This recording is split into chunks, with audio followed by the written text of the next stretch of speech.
주님의 이름으로 모이신 우리 성도님들 그동안 잘 지내셨습니까? 어떻게 지내셨어요? 오늘도 하나님의 이름을 찬송하고 나아가기를 원합니다. 다 함께 찬송으로 하나님께 영광 돌리겠습니다.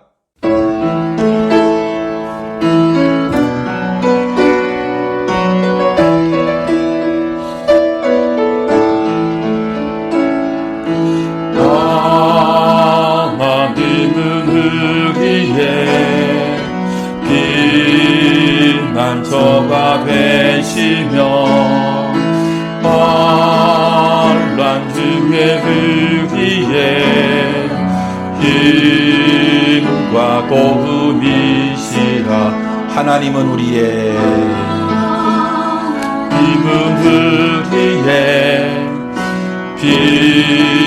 피난처가 되시며 환난 중에 우리의 힘과 도움이시라.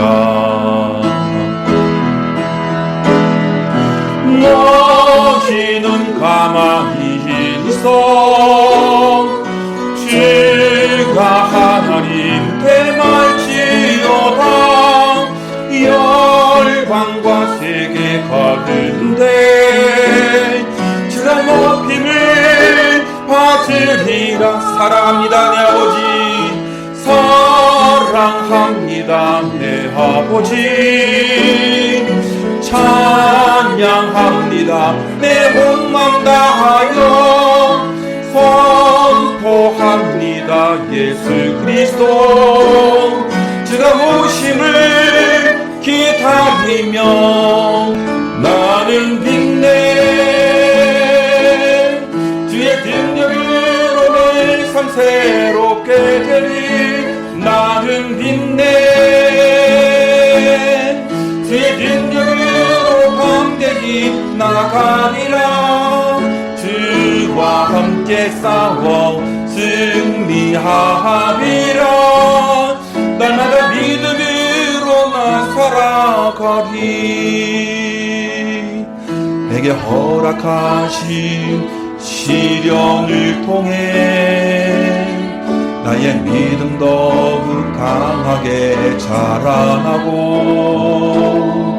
험한 산과 골짜기 지나는 동안 주께 더 가까이 나 이끌으시네. 내가 겪는 시험이 어렵고 힘겨워도 내 주님보다 크지 않네. 내 앞에 바다가 갈라지지 않으면 주가 나로 바다 위 걷게 하리. 나는 믿네 주의 능력으로 내 삶 새롭게 되리. 나는 믿네 주의 능력으로 담대히 나가리라. 주와 함께 싸워 승리하리라. 날마다 믿음으로 나 살아가리. 나는 믿네 주의 능력으로 내 삶 새롭게 되리. 나는 믿네 주의 능력으로 담대히 나가리라. 주와 함께 싸워 승리하리라. 날마다 믿음으로 나 살아가리. 날마다 믿음으로 나 살아가리. 아멘. 하나님은 영이시니 예배하는 자가 영과 진리로 예배할지니라. 아멘.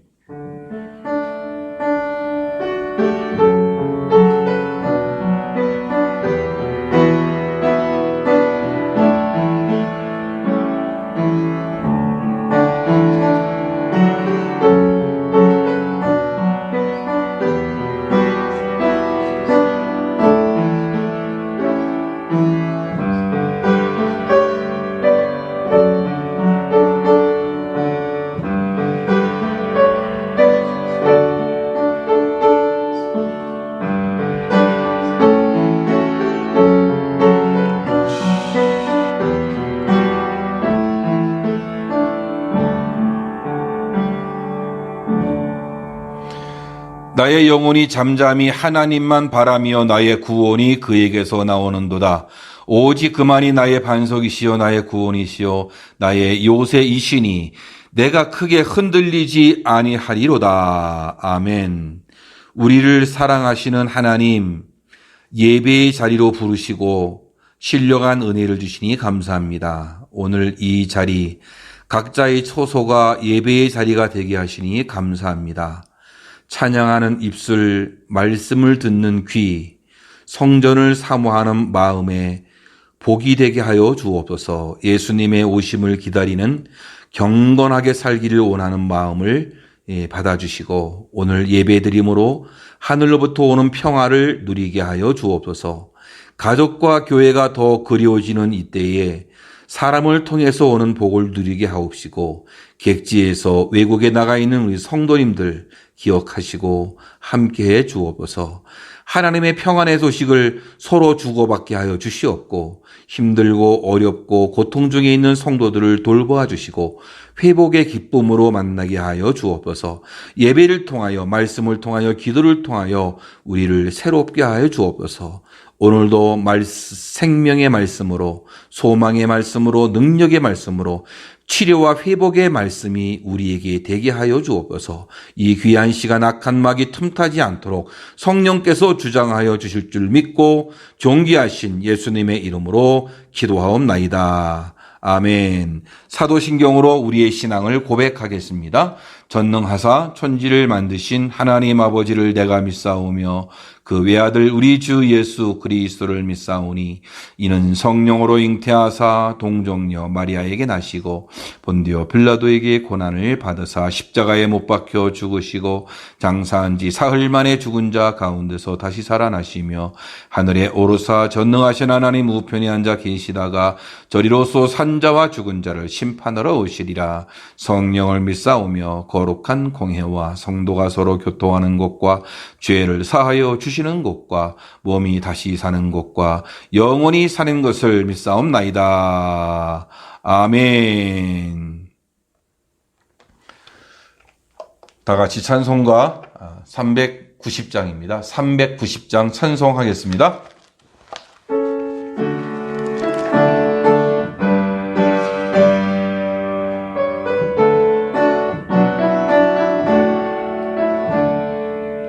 예수가 건드리시니 즐겁고 평안하구나.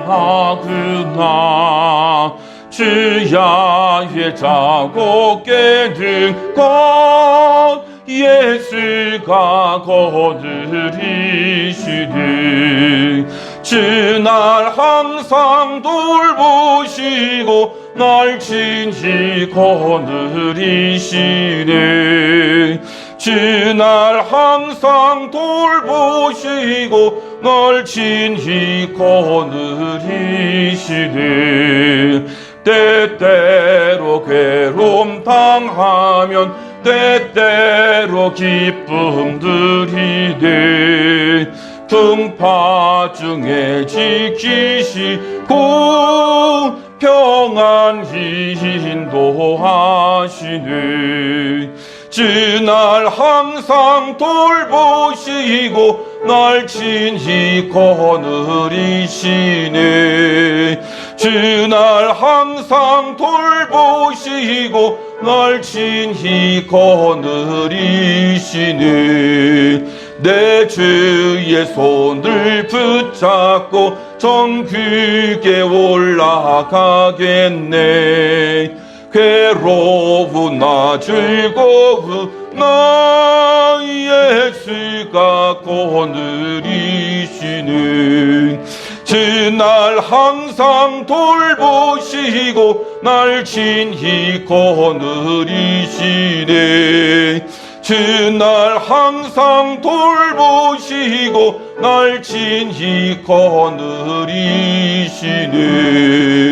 이 세상 이별할 때에 마귀의 권세 이기네.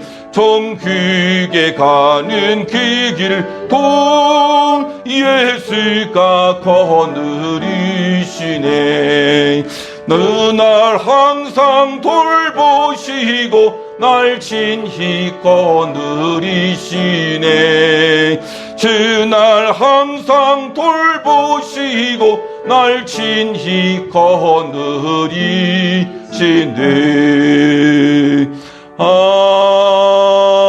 아멘. 다 같이 하나님의 말씀 보겠습니다. 하나님의 말씀은 사무엘상 5장 6절에서 9절까지의 말씀입니다. 오늘 말씀은 우리 이성옥 권사님께서 말씀을 봉독해 주시겠습니다. 여호와의 손이 아스돗 사람에게 엄중히 더하사 독한 종기의 재앙으로 아스돗과 그 지역을 쳐서 망하게 하니 아스돗 사람들이 이를 보고 이르되 이스라엘 신의 괴를 우리와 함께 있지 못하게 할지라. 그의 손이 우리와 우리의 신 다곤을 친다 하고 이에 사람을 보내어 블레셋 사람들의 모든 방백을 모으고 이르되 우리가 이스라엘 신의 괴를 어찌하랴 하니 그들이 대답하되 이스라엘 신의 괴를 가드로 옮겨가라 하므로 이스라엘 신의 괴를 옮겨갔더니 그것을 옮겨간 후에 여호와의 손이 심히 큰 환난을 그 성읍에 더하사 성읍 사람들의 작은 자와 큰 자를 다 쳐서 독한 종기가 나게 하신지라. 아멘.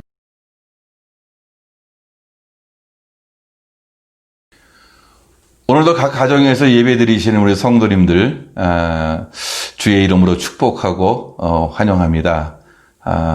이런 예배를 드리시는 모든 가족들 건강하고 하나님의 은혜가 넘치시는 그런 삶이 되어지기를 주님의 이름으로 축원합니다. 이 지인 목사님께서 모 교회에 담임 목사님으로 계시다가 사임을 하고서 환경미화원이 되셨습니다. 왜 그랬는가? 많은 사람들이 궁금해해서 아마 질문을 했던 모양입니다. 그래서 그 목사님께서 말했는데요. 용서하십시오.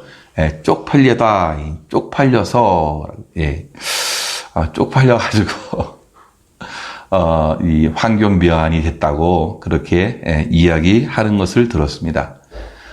쪽팔리다라는 말은 욕같이 상스러운 말로 사용하는데요. 제가 찾아보니까 이 국어사전에도 있어요. 국어 국문학 이 교수이신 조항범 교수님이 그렇게 얘기했어요.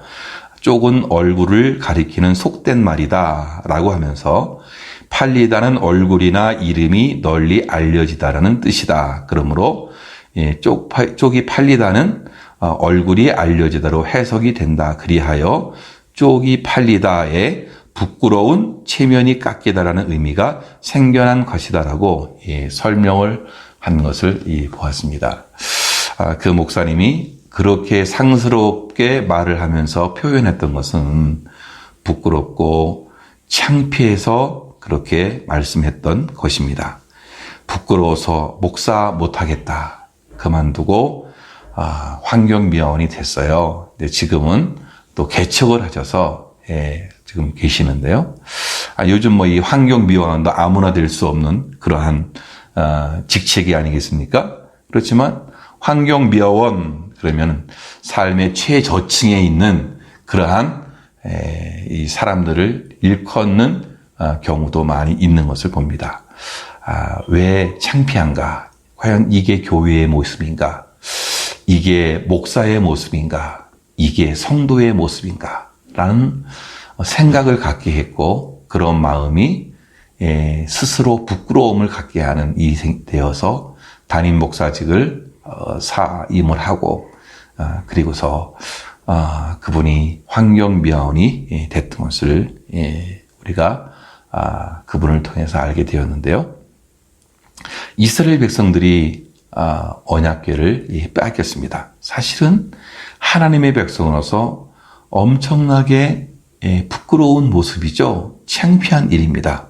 그들은 언약궤만 있으면은 전쟁에서 승리할 수 있으리라는 그러한 교만함이 있었습니다. 믿음은 없으면서 하나님을 알지도 못하면서 하나님께 예배하지도 않으면서 하나님을 믿지도 아니하면서 그냥 언약궤만 있으면 이기겠거니 그렇게 생각했던 모양입니다. 그들의 상징으로 여겼던 이 언약궤 결국에는 빼앗기고 만 것입니다. 하나님의 능력이 없어서 여러분 전쟁에서 졌습니까? 그렇지 않다는 얘기죠. 하나님의 능력이 없어서가 아니라 그들이 믿지 못한 까닭이고 하나님이 하나님 되심이 그들에게는 없었던 것입니다. 하나님의 백성으로서 그들은 참으로 부끄러워해야 할 그런 장면이 언약궤를 빼앗기는 장면인 것입니다. 이제 블레셋 사람들이 언약궤를 빼앗아 가지고 다곤의 신당에다가 그것을 모셔 놓았습니다. 엄청난 일이 일어나게 되어 있는데요. 온통 우상을 만들어 놓았는데 하룻밤 자고 일어나니까 다곤의 신상들이 다 엎어져 있었던 거죠. 이것을 보고 다시 일으켜 세우고 그 다음날 또 가보니까 머리도 잘리고 팔도 잘리고 몸뚱아리만 있는 그런 우상이 되었던 것이죠. 또 그 다음에 보니까 독한 종기 재앙이 임하게 된 것이에요.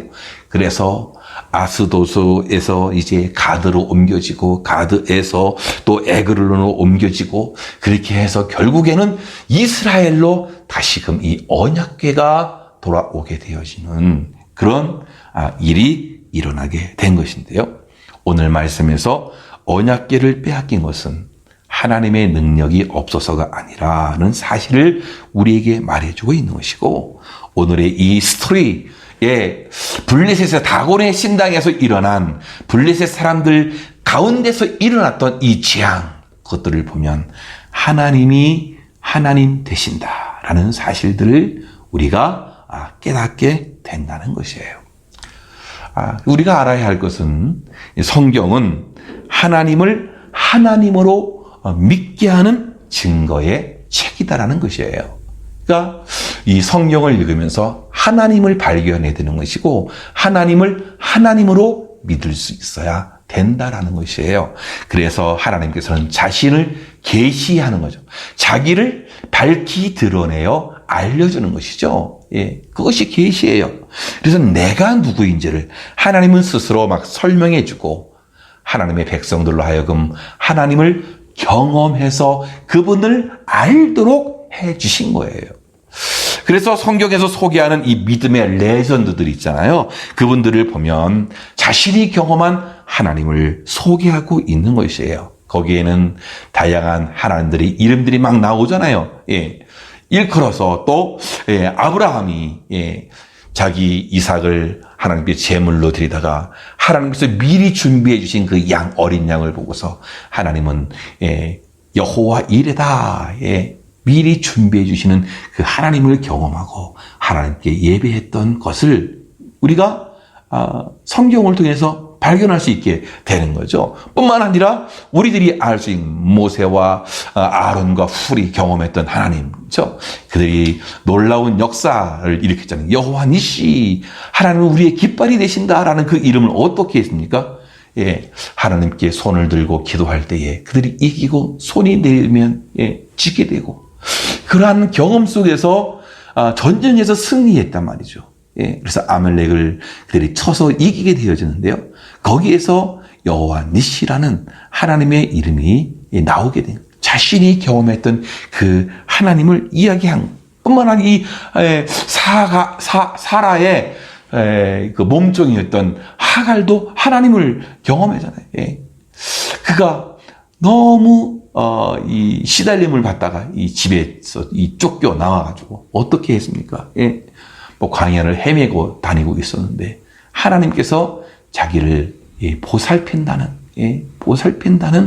그 은혜를 그가 받게 되어지죠.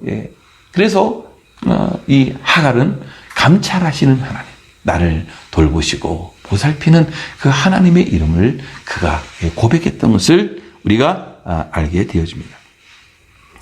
출애굽기에서는 이 모세에게 나는 여호와니라라고 하나님의 이름을 알려주시지 않습니까? 그러면서 출애굽기를 통해서 내가 여호와인 줄 알리라. 그러니까 하나님은 자신이 누구인가를 이렇게 알려주시면서 하나님의 하나님 되심을 알려주시기를 원하고 있다는 이 사실들을 우리가 알아야 된다는 거예요. 진짜 신앙이 뭐냐?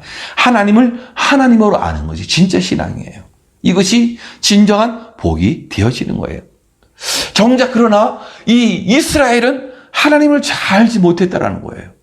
이사야서 1장 3절에 보면 소는 그 임자를 알고 나귀는 주인의 구유를 알고만은 이스라엘은 알지 못하고 나의 백성은 깨닫지 못하도다. 예? 그러니까 하나님을 하나님으로 아는 게 얼마나 중요한가. 우리가 다시 한번 깨닫게 되는 거예요. 호세아 4장 6절 말씀은 내 백성이 지식이 없어 망하는도다. 지식이 없으면 무슨 지식이에요? 하나님을 아는 지식. 그래서 호세아 6장에 가면 여호와를 힘써 알자. 여호와를 힘써 알자라고 이렇게 외치지 않아요? 하나님을 알고 하나님이 하나님됨을 아는 것이 참다운 복이고 큰 은혜다라는 것을 우리가 깨닫게 되어집니다. 물론 우리의 제한된 이성으로 하나님을 안다는 것은 사실 불가능한 일이에요. 세상의 많은 종교는 자기들의 노력으로 자기들이 믿는 신에게 도달하려고 하는 거예요. 자기들이 만든 그런 종교겠죠. 하지만 우리 기독교는 우리가 노력한 것이 아닌 하나님을 그래서 아는 것이 아닌 하나님이 우리에게 나타내 보여주시는 거예요. 그래서 하나님을 아는 것이에요. 이것을 우리가 말씀드렸지만 계시라 그래요. 하나님께서 이 우주 만물 속에 하나님을 알만한 것들을 만들어 놓았거든요. 그것을 자연 계시, 일반 계시라고 말하는 것이. 하지만 이런 일반 계시만으로는 하나님을 바로 알 수 없기 때문에 하나님은 특별한 계시를 우리에게 주셨는데 바로 그것이 뭐예요? 성경이라는 거예요. 하나님의 말씀을 통해서 하나님을 알고 깨닫게 하는 거예요. 그래서 인생들이 하나님을 알지 못하고 우상을 숭배하고 또 죄악으로 타락하자 이번에는 하나님이 인간의 몸을 입고 이 땅에 오신 거죠. 그게 바로 예수 그리스도예요. 예수 그리스도를 통해서 하나님을 친히 보여주는 이 놀라운 사건이 그래서 예수 그리스도는 이 땅에 오신 하나님이시다라는 이 사실들을 우리가 다시 한번 알게 되는 것입니다. 고난의 대명사라고 하면 욥을 말하지 않습니까? 욥이 어떻게 그 힘들고 어려운 삶의 모든 지경을 다 극복해낼 수 있었을까? 어떻게 복이 있는 사람이 될 수 있었을까를 보면 그는 하나님에 대한 이해가 있었어요. 하나님을 그는 잘 알았어요. 또 하나님을 잘 믿었단 말이죠. 그 하나님에 대한 알고 믿음, 그것이 그에겐 큰 복이 되었고 하나님의 그 절대 주권을 알았고 믿었고 그분을 바라보게 되었단 말이죠.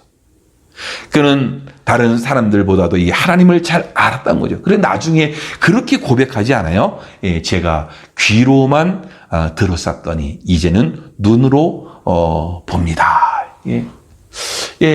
귀로만 듣는 신앙이 아니라 눈으로 볼 수 있는 그런 신앙으로 발돋움하게 된 하나님을 더 깊이 하나님을 하나님으로 알고 하나님으로 믿는 아름다운 은혜가 있었음을 우리가 발견하게 되는 것이에요. 에스겔서를 보면은 그런 표현들이 많이 나와요. 그들이 나를 여호와인 줄 알리라. 그들이 나를 여호와인 줄 알리라. 왜 예루살렘이 그처럼 처량하고 황무하고 비참한 멸망을 당하게 되었는가를 생각해 보면 그들은 하나님을 하나님으로 알지 못하기 때문에 그래요. 그래서 하나님 그들을 멸망하기로 작정을 했는데 그를 통해서 무엇을 알려주려고 하시는 거죠? 하나님을 하나님으로 알게 하라는 하나님의 뜻이 있었다는 것을 우리가 발견하게 되는 것이에요. 하나님이 예루살렘의 죄악에 대해서 390년 동안 참으시다가 드디어 심판하는 그 목적이 그들이 나를 여호와인 줄 알게 하려는 것이었다는 거예요. 끊임없이 에스겔서에서 그렇게 표현, 그들이 나를 여호와인 줄 알리라. 하나님도 당신이 여호와인 줄을 사람이 알아주기를 원하고 있다. 그러니까 우리는 하나님을 하나님으로 아는 그 믿음, 그것이 진짜 믿음이다라는 것이에요. 저와 여러분들이 이 세상에 살면서 하나님을 하나님으로 믿는 믿음이 필요하다는 것입니다. 오늘 이 말씀, 사무엘상 5장에 나타나는 이 말씀은 바로 하나님께서 하나님 되심을 우리에게 보여주고 있는 것이죠. 그 하나님을 믿으시는 귀한 분들 되어지기를 주님의 이름으로 축원합니다. 이제 우리가 또 오늘 본문에서 발견할 수 있는 것은 하나님께서는 진짜 신이시다. 참 신앙은 언약궤에 신비한 힘이 있다고 믿는 것이 아니라 보이지 아니하는 그 하나님을 믿는 거예요. 언약궤를 통해서 하나님을 의식하는 거죠. 그 언약궤는 하나님의 그 임재의 상징 아닙니까? 그걸 보면서 하나님을 의식하는 거예요. 그래서 하나님을 알고 하나님을 하나님으로 믿는 것. 언약궤를 통해서 그렇게 해야 되는 거예요. 그러니까 언약궤에 신비한 힘이 있다고 믿는 것이 아니라 하나님이 능력이 있다라고 믿는 거예요. 그래서 하나님을 의식하고 나가는 거예요. 그렇게 해서 이 언약궤가 생겨지게 된 거예요. 하나님께서는 10계명을 우리에게 주셨는데 그 10계명 중에서 하나님 자신을 알려주고 있단 말이죠. 그래서 우리들에게 제1계명으로 너는 나에게 다른 신들을 내게 두지 말라 이렇게 말씀합니다. 2계명으로는 어떤 우상을 만들지 말고 절하지 말며 그것을 섬기지 말라. 우상은 절대적으로 하나님께서는 인정하지 않았다는 거예요. 오늘 본문 말씀에 나오는 다곤의 신상이 넘어지고 깨어지잖아요. 이것은 다곤 그 신상, 그 우상은 신이 아니라 인간이 만든 물건에 불과함을 우리에게 나타내주고 있는 거예요. 그래서 이것을 통해서 우리에게 깨닫게 해주고 있는 것이 무엇입니까? 하나님은 참되신 분이다. 참 하나님이시다. 그분만이 진짜 신이다. 하나님은 우리에게 참되게 하시는 분이고 그분은 참 신임을 우리에게 가르치고 있는 것이고 그래서 우상을 멀리 해야 된다. 우상에게 눈 팔리지 말라. 그렇게 우리에게 설명해 주고 있는 거예요. 이 언약궤도 우상이 될 수 있어요. 언약궤가 우상이 아니다. 그러니까 언약궤를 주신 그 하나님을 바라봐야 한다. 이 사실들을 오늘 본문을 통해서 우리가 깨닫게 되어지는데요. 요한일서 5장 20절에서 21절 말씀은 아주 그 부분을 잘 설명해 주고 있어요. 또 아는 것은 하나님의 아들이 이르러 우리에게 지각을 주사 우리로 참된 자를 알게 하신 것과 또한 우리가 참된 자 곧 그의 아들 예수 그리스도 안에 있는 것이니 그는 참 하나님이시요 영생이시라. 자녀들아 너희 자신을 지켜 우상에게서 멀리 하라. 참 하나님이 누구인가를 우리에게 알려주고 있고 그래서 모든 우상에서 멀리 해야 된다라는 사실들을 우리에게 가르쳐주고 있는 것입니다. 하나님께서는 이제 이스라엘 백성들을 출애굽 시키기 위해서 놀라운 기적들을 행하지 않아요. 그것이 10가지 재앙입니다. 애굽 땅에 일어났던 이 10가지 재앙, 출애굽기 7장에서부터 11장까지 이어지게 되어지는데요. 그런데 이 10가지 재앙은 그냥 우연히 아무렇게나 일어난 사건들이 아니란 말이죠. 하나님께서는 분명한 의도와 목적을 가지시고 이 10가지 재앙을 일으켰던 것이에요. 그런데 이 10가지 재앙에서 일어났던 각양의 그 사건들을 보면 그것은 애굽 사람들이 의지하고 살았던 애굽 신들을 무너뜨리는 것이었다.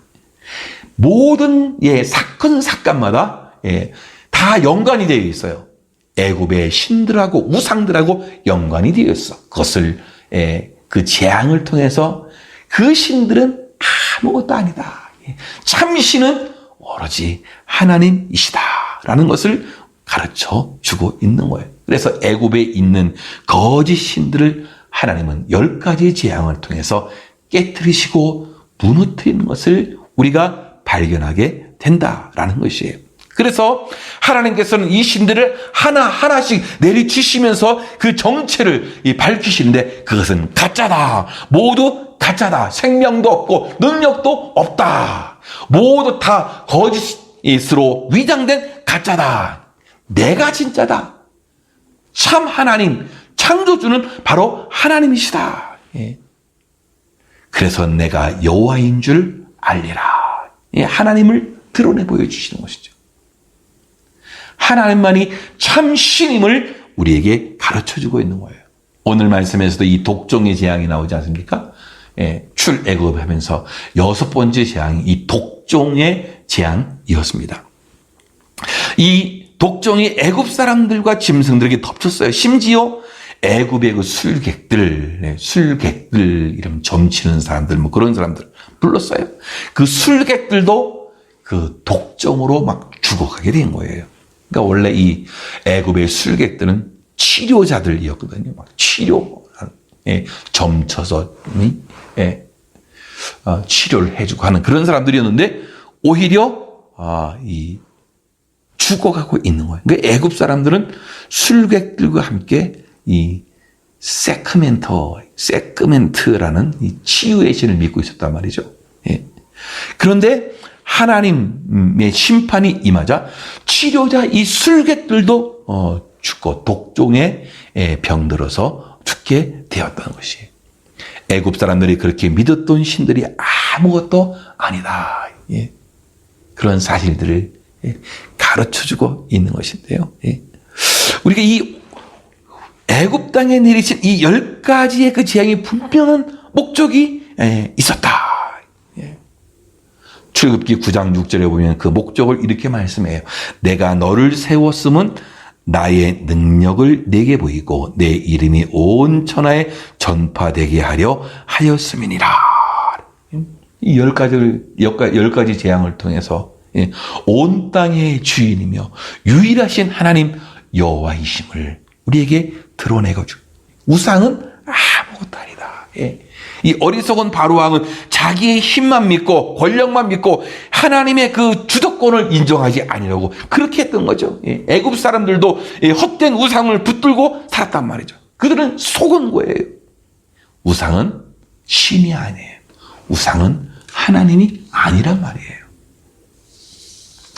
그러므로 여러분, 우리는 하나님 앞에 우리는 겸손해져야 되는 것이죠. 돈이 좀 있다고, 세상에 권력 좀 있다고, 지식이 좀 있다고 하나님 앞에서 교만해서는 아니 되는 거예요. 인간의 그 과학이 발달해서 하나님의 영역 조금씩 막 손을 대기 시작하니 큰 소리 치지 않아요? 자기들이 잘났다 그러잖아요. 자기들이 생각이 자기들이 생각만 하면 다 되는 것 같이 그렇게 생각하잖아요. 근데 우리는 지금 바이러스 앞에도 꼼짝 못하는 그런 인간이 되고 있단 말이죠. 온 세계는 하나님의 창조물이에요. 우리 인생의 주인은 하나님이세요. 그 하나님 앞에 우리의 주도권을 내어 드려야 되는 거예요. 하나님의 그 다스림 속으로 들어가야 이게 진정한 믿음이 되는 거예요. 그래서 하나님을 하나님으로 알고 믿는 것, 이것이 얼마나 큰 축복인가라는 것을 우리는 깨달아야 하는 것입니다. 오늘 하나님에게 우리의 삶의 주도권을 넘겨드려야 되는 것이죠. 주님만을 의지하는 이 믿음, 이것이 우리에게 축복의 삶이 될 수 있는 거예요. 그러니까 하나님을 하나님으로 아는 것이 뭐예요? 변화의 시작인 것이죠. 하나님을 하나님으로 믿는 것이 믿음의 시작이 되어지는 거예요. 하나님이 진정신이다. 이것이 뭐예요? 진짜 복인 거예요. 이것을 알고 믿는 것이 인생의 놀라운 발견이고 이것이 큰 축복임을 믿게 되는 것입니다. 그러므로 이제 우리는 하나님을 하나님으로 믿을 때에 하나님의 손의 역사가 있음을 우리가 깨닫게 되어지. 오늘 말씀에서 여호와의 손이라는 말이 반복해서 나와요. 하나님의 손 이름은 엄청난 능력과 권세, 위엄이 있음을 우리가 알게 되어지는데요. 오늘 말씀 이 6절, 7절, 9절, 11절 여호와의 손이라는 거예요. 그의 손, 하나님의 손이 나타나서 재앙을 막 일으키게 되는 거예요. 하나님의 손이 그들을 힘들게 환난을 막 오게. 그러니까 이방신을 섬기던 이 블레셋 사람들이 놀린 하나님의 손, 그 손이 뭐예요?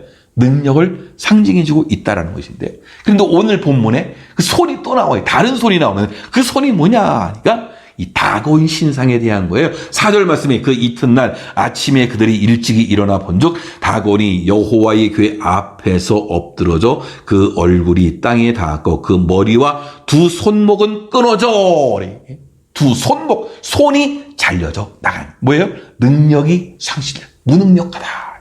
이 사실들을 말해주고 있는 거예요. 능력에선 하나님과 손이 잘려나간 다곤 신상, 예, 이것이 대비되면서 뭐예요? 참신은 하나님이시다. 예. 그러니까 우리는 하나님을 잘 믿어야 되는 거겠죠. 예. 하나님은 살아계시다는 사실들을 우리에게 알려주고 있는 것이고 진짜 신은 하나님이시다라는 것을 우리에게 가르쳐주고 있는 거예요. 사무엘상 7장으로 가보면 하나님의 손이 이스라엘을 돕는다는 표현들이 나오고 있어요. 하나님은 그의 손으로 이스라엘을 도와주시는 거예요. 전쟁의 위기 속에서 그들을 구원해 주시는 거예요. 그리고 그 후에 모든 위험으로부터 그들을 막 보호해 주시고 있는데요. 예, 엄청나요.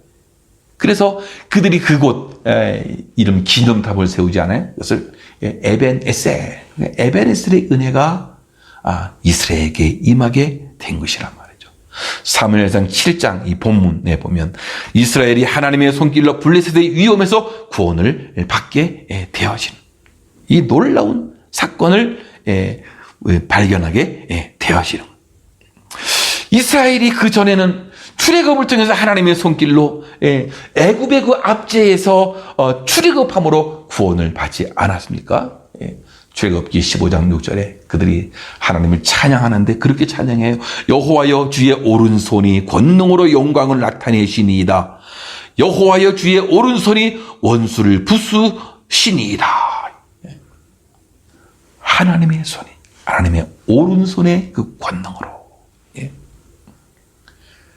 이 사무엘상 7장 13절에 가보면 그런 여호와의 손이 사무엘이 사는 날 동안에 블레셋 사람을 막으심에 악한 세력이었던 늘 전쟁으로 말미암아 어둡고 힘든 삶을 모든 것을 빼앗겼던 이 블레셋 여호와의 손이 막아 주셨다.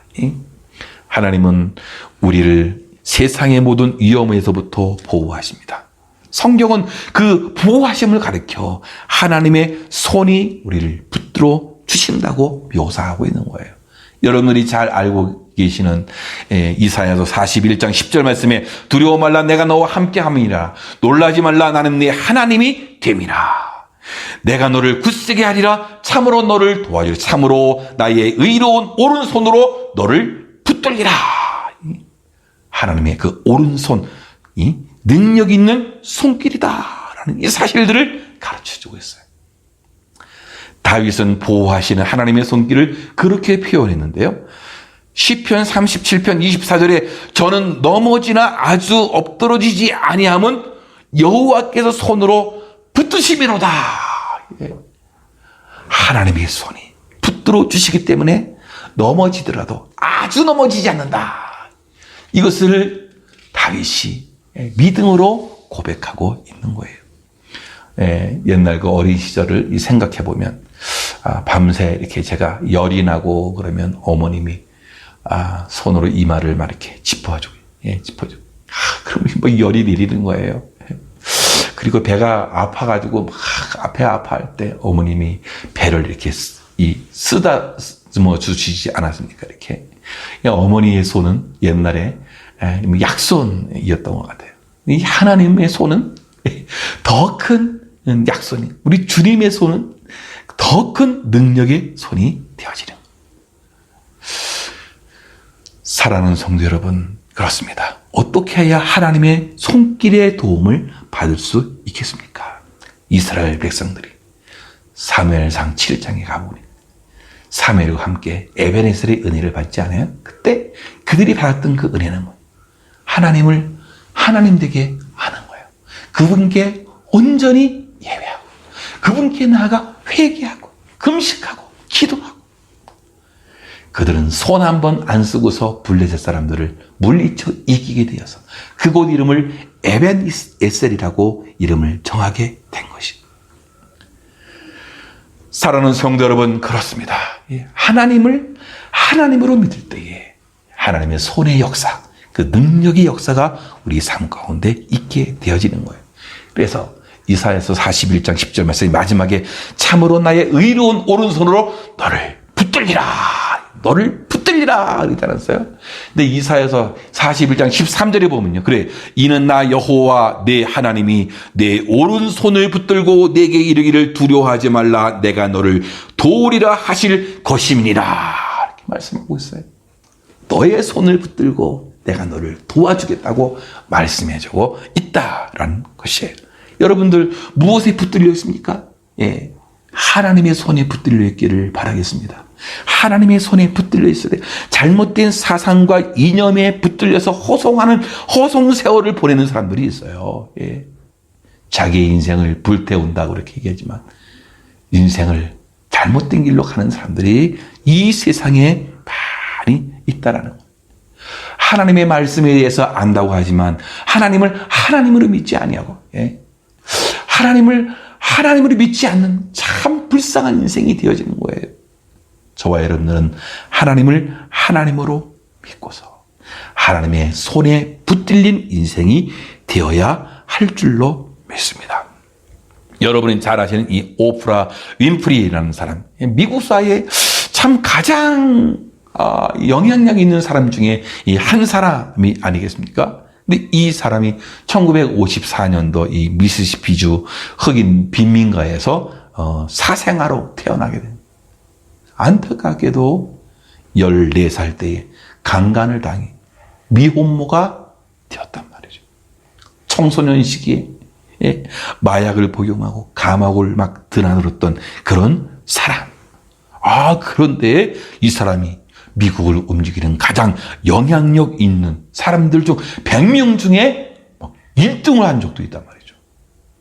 대단한 영향력의 사람이 될 수 있었던 그분이 책을 쓴 내가 확실히 아는 것들 거기에서 밝히는 것은 내가 어떤 사람인지 명확히 이해해야 했다. 내가 확실히 아는 것은 내가 어떤 사람인지를 명확히 이해해야 됐다. 그런 생각을 가지고서 그가 살아가게 되어졌는데 16살에 방송국 견학을 가게 되어서 이 인생이 막 달라져. 세상에 이런 곳이 있구나. 그 인생이 바꿔져서 자기 인생을 그렇게 바뀌게 된 것은 그가 자기의 자서서를 통해서 그렇게 얘기하는데요. 나를 이만큼 만든 것은 첫째가 신앙이고 둘째가 독서였다. 그렇게 고백해요. 그녀는 지금 내가 어떠한 형편에 살고 있는지 모두가 하나님께서 보내신 자리이다. 내가 무슨 일을 하든지 하나님께서 내게 맡기신 일기에 최선을 다해 감사하며 살았다고 그는 고백하고 있는 것이에요. 이것은 뭐예요? 하나님으로 믿고 의지하는 그 신앙을 가지고 하나님이 내게 준 일이다라는 사실들을 깨닫고서 열심히 살아. 내가 어떤 사람인지를 아는 거예요. 과연 나는 하나님을 믿는 사람인가? 너무나 중요하다는 거예요. 사랑하는 성도 여러분, 그렇습니다. 이 세계는 참 쉽지 않아요. 얼마나 좀 어려운 시기겠어요. 지금 우린 예배를 지금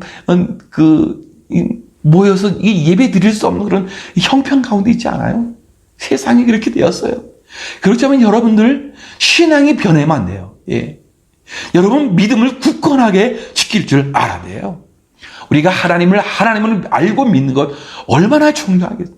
더욱 중요한 것은 죄와 사망에서 구원을 받는 거죠. 하나님은 예수님의 십자가의 대속으로 우리를 죄와 사망에서 지옥의 형벌에서 마귀의 권세에서 우리를 구원해 주셨습니다. 더 나아가서 세상의 환난과 시험에서 구원해 주시는 것이죠.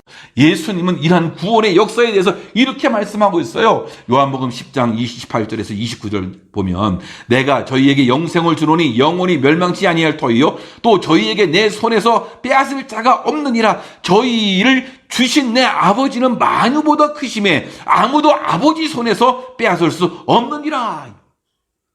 그 무엇도 하나님의 손에서 또 예수님의 손에서 빼앗기지 않는다. 우리의 구원 빼앗기지 않는 거예요. 예.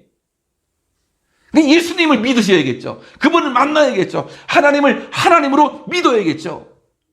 창피하게 살아서는 아니 되겠죠. 하나님을 믿는 사람으로서 최선을 다해서 살아가는 내가 어떤 사람인지 명확히 이해해야 한다. 오프라 윈프리의 말처럼 여러분 그래야 되지 않겠어요? 저와 여러분들이 하나님을 하나님으로 믿는 믿음의 사람들이 되어서 험한 세상 속에서 하나님의 손의 역사가 여러분들에게 있기를 주님의 이름으로 축원합니다. 우리가 다 함께 찬양하고 합심해서 통성으로 기도하겠습니다.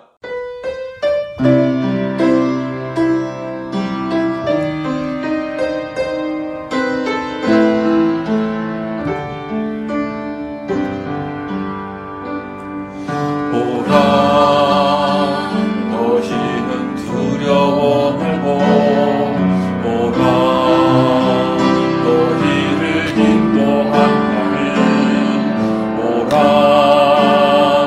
너희는 지치지 말고 보라 너희를 구원한 나를 너희를 치던 적은 어디 있느냐 너희를 억누르던 원수는 어디 있느냐 보라 하나님 구원을 보라 하나님 능력을 너희를 위해서 쌓으시는 주의 손을 보라 보라 하나님 구원을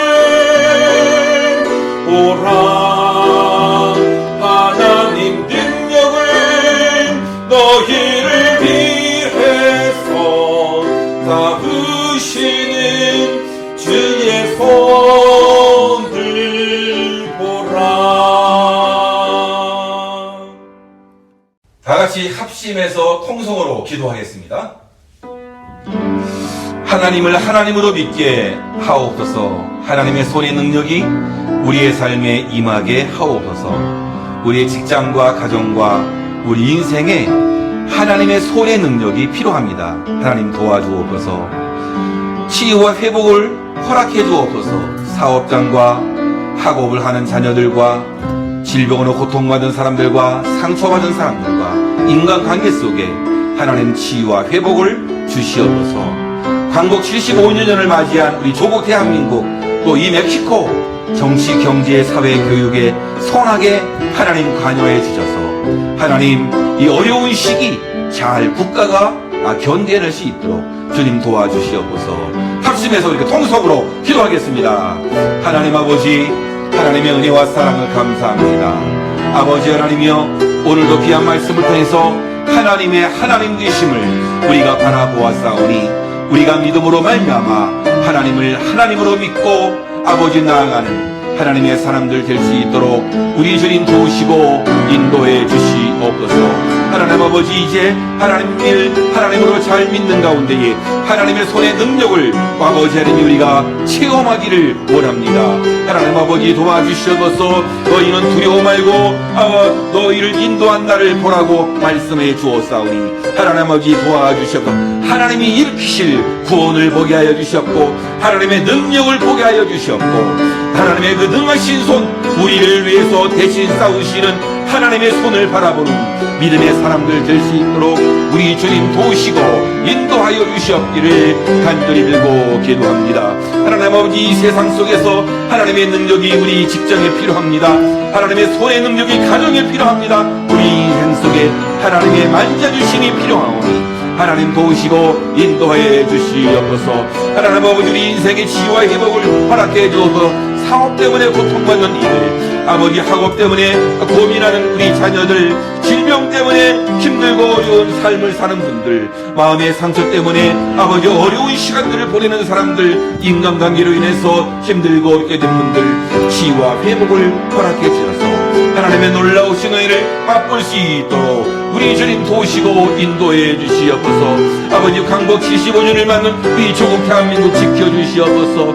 아버지, 하나님의 다른 나라의 손에 넘어가지 않도록 인도하시고 우리 주님 굳건하게 붙잡아 주셨고 이 멕시코 땅도 정치와 경제와 사회와 교육에 하나님 선하게 관여해 주셔서 하나님 아버지, 이 어려운 시기 아버지 잘 버티고 견디고 이겨나갈 수 있도록 주님 도와주시고 경제적인 새로운 아버지의 활동이 일어날 수 있도록 인도해 주시옵고 하나님 아버지, 정치의 안정을 주시옵고 하나님 모든 부분에 잘 이루어질 수 있도록 주님 도와주시옵소서.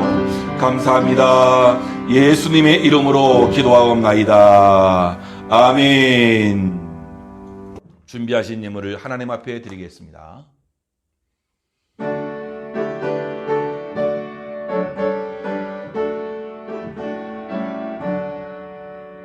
내게 힘든 모든 곳을 아낌없이 드리네. 사랑하고 의지하며 주만 따라 살리라. 주께 드리되 주께 드리되 사랑하는 그 주 앞에 모두 드리되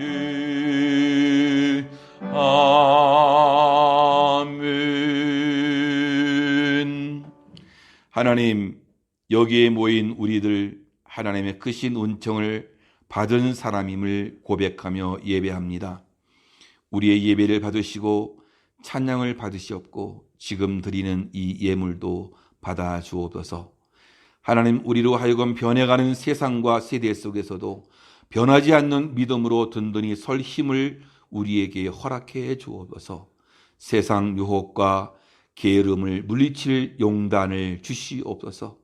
하나님을 하나님으로 알고 섬기는 믿음의 사람들 되게 하옵소서.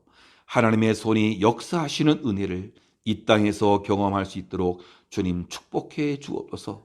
사람이 살게 하옵시고 길이 열리게 하옵시고 도움과 협력의 손길이 우리 앞에 도달하도록 주님 도와주옵소서. 우리들의 사업장과 직장의 은혜를 더하여 주셔서 새롭게 도약할 수 있게 하옵시고 제한적인 오픈으로 예전과 같지 않음을 우리가 실감합니다.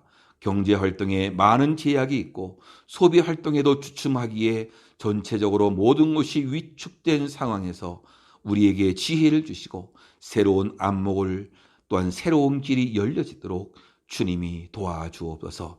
자녀들의 앞길에도 하나님의 손이 이끌어 주시기를 원합니다. 신학의 문제, 취업의 문제, 결혼의 문제 앞에 좌절하지 않도록 하시고 선하고 복된 길로 인도하여 주시옵소서. 귀한 예물에도 복에 복을 더하여 주시옵고 그 손길과 마음을 하나님 기억해 주옵소서. 인생을 주님의 오른손으로 붙들어 주실 줄로 믿습니다. 예수님의 이름으로 감사하며 기도하옵나이다. 아멘. 광고는 주부를 참고하시면 되겠는데요. 상황이 이렇게 코로나 시대 속에서 어려워지다 보니까 뭐 행사도 없고 아무것도 없고 이럴 때일수록 우리가 믿음이 흔들리지 않아야 될 것 같아요. 예측할 수 없는 그런 상황인데요. 더욱 이럴 때일수록 예배를 사모할 수 있는 우리들 되어야겠고 모든 패러다임이 막 바뀌는 그런 가운데 있어요. 그렇지만 이러할 때 모일 날을 기대하며 기도하면서 나가면 좋을 것 같습니다. 우리 조국 대한민국 광복 75주년을 어저께 맞이했는데요. 우리 조국이 잘 세워지고 잘 살아야 해외에 있는 우리들도 좀 잘 되지 않는가라는 생각을 해보게 되어집니다. 우리가 나라를 위해서도 끊임없이 기도할 수 있는 저와 여러분들 되기를 바라겠습니다. 다 함께 일어나셔서 아무도 예배하지 않는 우리 찬양하고 축도로 예배를 마치겠습니다.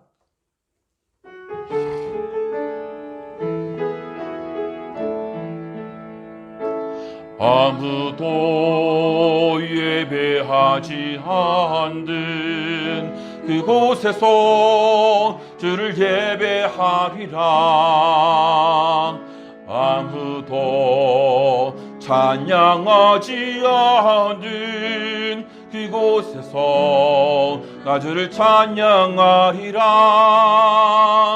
누구도 헌신하지 않는 그곳에서 주께 헌신하리라.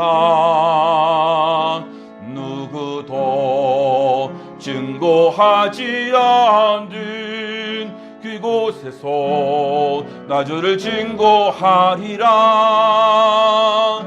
내가 밟는 모든 땅 주를 예배하게 하소서. 주의 보혈로 덮어지게 하소서. 내가 선이고 주의 거룩한 곳 되게 하소서. 주의 향기로 물들이소. 내가 밟는 모든 땅, 내가 밟는 모든 땅 주를 예배하게 하소서. 주의 보혈로 덮어지게 하소서. 내가 선이고 주의 거룩한 곳 되게 하소서. 주의 향기로 물들이소서. 주의 향기로, 주의 향기로 물들이소서.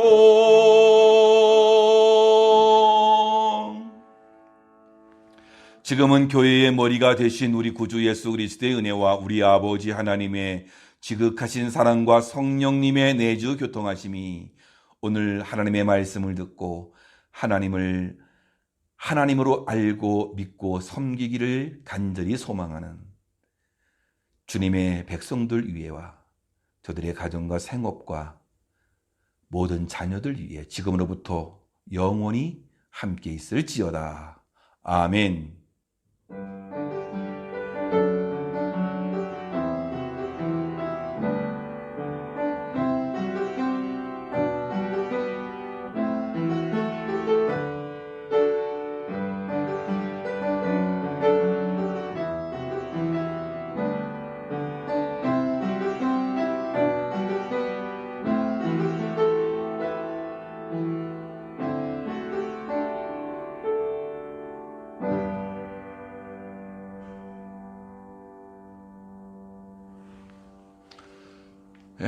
수고들 하셨습니다. 감사합니다. 예배를 드려서 감사하고 우리가 건강하게 있어서 감사하고 그리고 서로 또 이렇게 잘 지낼 수 있어서 감사하고 올 이번 한 주간도 여러분 감사하고 은혜가 넘치는 그런 시간들 되기를 바라겠습니다. 다음 주에 또 영상을 통해서 만나 뵙도록 하겠습니다. 감사합니다.